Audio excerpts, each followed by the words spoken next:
Kalau salah ya, kalau benar ya buat saya sendiri, kalau salah ya mengurangi dosa saya aja gitu. Oh, ya udah, tapi jangan lu pikirin. Iya.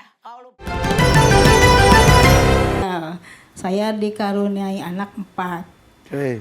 Kemudian setelah meninggal 2 tahun saya nikah lagi. Nikah selama 6 tahun mah waktu itu belum pernah saya diberi nafkah oleh suami saya. Kebetulan saya kerja sebagai guru sekolah dasar. Maaf, suami yang kedua kerja apa? Serabutan. Serabutan, ya. oke.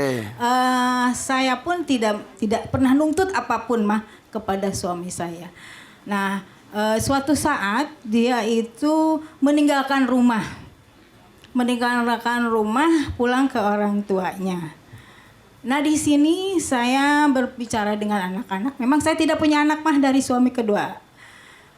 Berbicara anak-anak mungkin merasa sayang kepada ibu.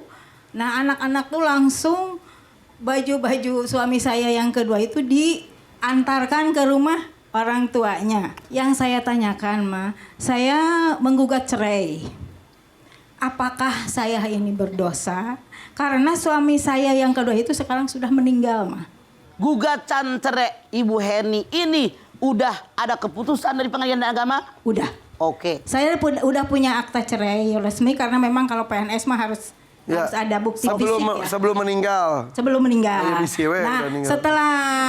setelah keluar surat akta nikah, akta cerai keluar, jarak 2 tahun meninggal. Ya. Nah, yang saya tanya, dosa enggak saya sebelum meninggal saya menggugat cerai terhadap suami saya itu? Yang pertama, suami tidak memberikan nafkah lahir maupun batin, dia berdosa. Rasul bersabda, dosa besar bagi orang yang meninggalkan tanggung jawab. Tanggung jawab suami, nafkah lahir batin buat istrinya. 6 tahun pernikahan sedikit pun nggak dikasih. Tapi Anda diem aja. Mungkin dia merasa tidak nyaman, tidak enak pulang ke rumah emaknya. Anaknya nggak suka, diberesin bajunya, dianterin. Takut bapak tirinya nggak punya baju. Kemudian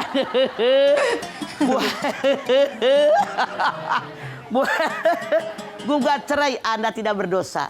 Karena yang pertama dosa dia, dikabul gugat cerainya. Jangan Bu Heni mikir gara-gara gue ceraiin tuh laki gue mati. Tidak, gara-gara waktunya mati.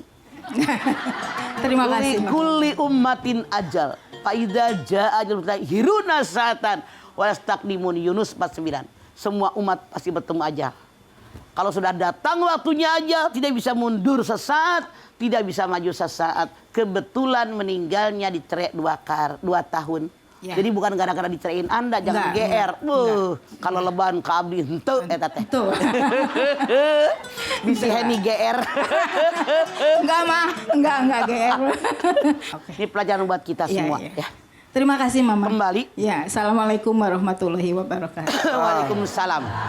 Jadi Mak, kalau seorang perempuan menggugat cerai asal ada alasannya, gak apa-apa. Kan suami sekolah tarik talak. Kalau satu dari sekian pasal taklik talak yang dibacakan suami, dilakukan suami, istri tidak ridho, boleh gugat cerai, pergi ke pengadilan agama, bawa 2 orang saksi laki-laki balik ke belakang. Oke, kalau tidak ada kesalahan dari suami, tapi kebetulan istri ada laki-laki lain gugat cerai, gak boleh? Gak boleh, itu yang disebut dosa. Halal dibenci oleh Allah. Perempuan tadi jangankan masuk surga, mencium bau surga pun gak bakalan. Oke. Tapi kalau suami lebih bebas untuk menuntut cerai. Iya, tapi yang semena-mena. Iya, semenanya. Kan waktu habis haji wada, kata Allah hati-hati. Kata Rasulullah bersabda, selesai haji wada, Rasulullah pidato depan para sahabat.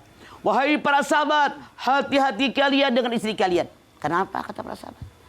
Kalian menikah dengan mereka dengan menyebut nama Allah. Kalian halal berhubungan dengan mereka dengan menyebut nama Allah. Baru halal. Makanya kalau kalian sia-siakan mereka, menyakiti mereka, urusannya langsung dengan Allah. Walaupun bininya nggak bisa melawan. Lanjut ya Maya. Sok. Siapa yang mau nanya? Nah ini silakan. Tadi Hejo. Mangga. Mana? Oh iya. Assalamualaikum warahmatullahi wabarakatuh. Waalaikumsalam. Perkenalkan, nama saya Ibu Yani dari Majelis Taklim Al-Ikhlas Cikeas Bogor. Oke. Begini, Ma. Bagaimana? Saya berpisah dengan suami saya dari tahun 2013. Oke. Alasan saya, tapi pisah saya itu saya yang keluar rumah, saya yang meninggalkan rumah, saya yang ninggalin suami saya. Kenapa? Karena suami saya itu tidak seiman, tidak sejalan dengan saya. Sudah berapa lama menikahnya? Maaf, Dari benar-benar tidak satu akidah, bukan orang muslim. Muslim, tapi tidak mau menjalankan agama Islam itu. Oke, Ente sebentar. salah, jangan bilang tidak seiman dong kalau gitu. Iya. Tapi kalau dikasih tahu, hese mah dia dengan enak, Iya. susah. Tapi jangan ngomong nggak seiman. Malah jadi ribut, malah jadi berantem. Terus ya berdebat lah begitu mah. Akhirnya ninggalin. Saya yang ninggalin rumah. Terus Eh, resmi tidak perceraiannya? Ninggalin aja. ninggalin aja. Udah ninggalin nggak disusul? Enggak. Kasihan. Dinafkahi juga enggak. Terus pertanyaan saya, bagaimana hukumnya mah? Ibu Yani boleh jadi ada yang kasusnya sama. Ya. Bukan berbeda akidah, beda. Bukan tidak satu iman, salah. Beda pola pandang. Ya. Punten, Iya, mah. di zaman Rasul itu semua pandangan orang sama. Namanya salaf. Masih dekat ada pertanyaan sama Rasul. Zaman Rasulullah, zaman sahabat, zaman tabi'in, zaman tabi'in terus bikin jauh. Nah, dari mulai zaman tabi'in inilah mulai ada khilafiyah ulama. Perbedaan pendapat ulama. Islam makin luas. Yang beragama Islam itu berbagai negara, berbagai bangsa, di mana budaya mereka tidak sama, kebiasaan juga mereka tidak sama. Di sini baru timbul ada khilafiyah, perbedaan pendapat ulama. Oke ya? Nah, Iya, dia jelas Pak. sekarang.